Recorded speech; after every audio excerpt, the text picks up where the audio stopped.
Welcome to the widescreen weekend review for the first and second weeks of July 2016. This week's widescreen weekend review is sponsored by our very own WSGF Ultimate Monitor Stand.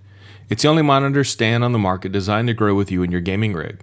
It supports 3x1 landscape, 1+3 landscape with up to 27-inch panels, and it also supports 5x1 portrait with up to 25-inch panels. For more information, visit wsgf.org/stands.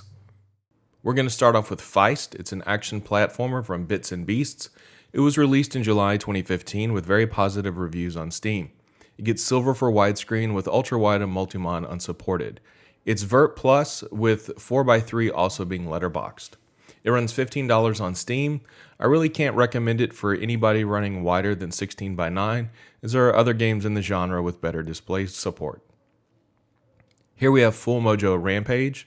It's an action RPG with roguelike elements set in a cartoony voodoo world.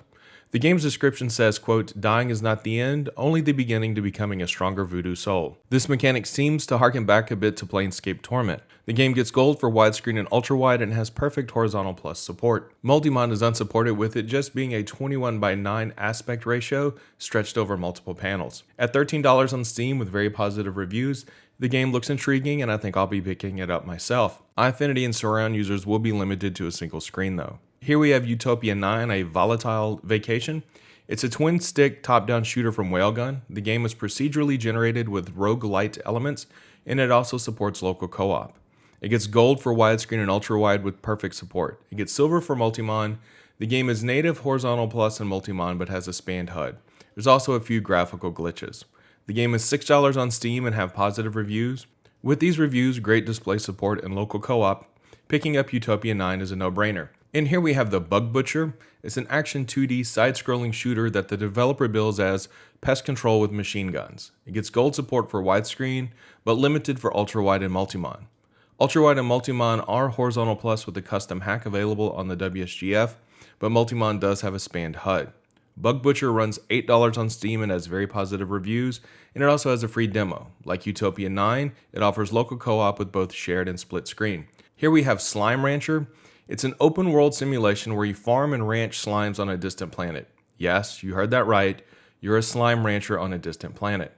The game gets gold for widescreen, ultra-wide, and 4K Ultra HD. It only gets limited support for Multi-Mon.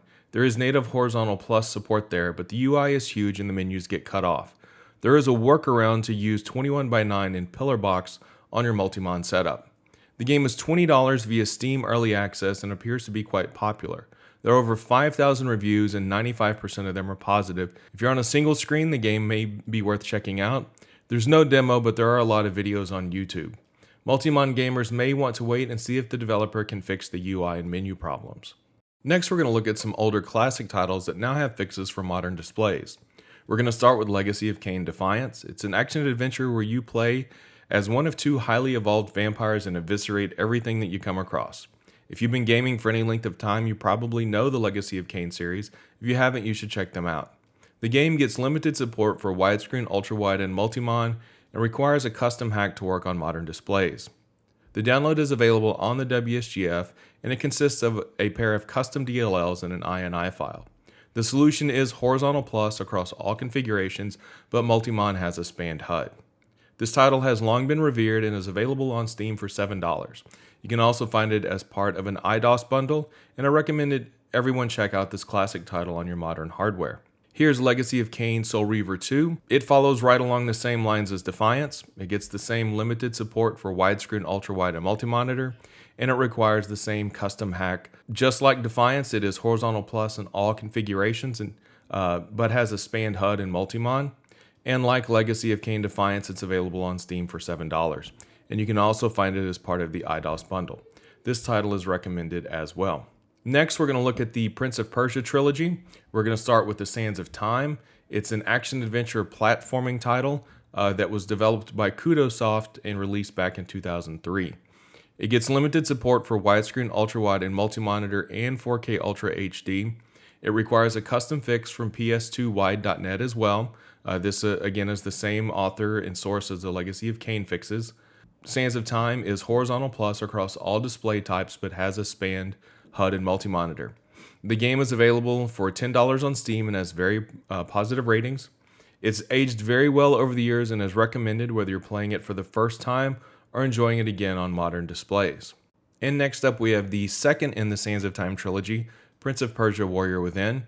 It was developed by Ubisoft and released in 2004. It has limited support for widescreen, ultrawide, and Multi-Mon. 4K Ultra HD hasn't been tested yet, but it uses the same style fix from the same source as Sands of Time, ps2wide.net, so it's probable that 4K Ultra HD will work here as well. Like Sands of Time, Warrior Within is $10 on Steam and has very positive ratings, and so I recommend it just like the first entry in the series. And finally, we have Prince of Persia: The Two Thrones. Just like the two previous titles, it uses a similar custom fix from ps2wide.net.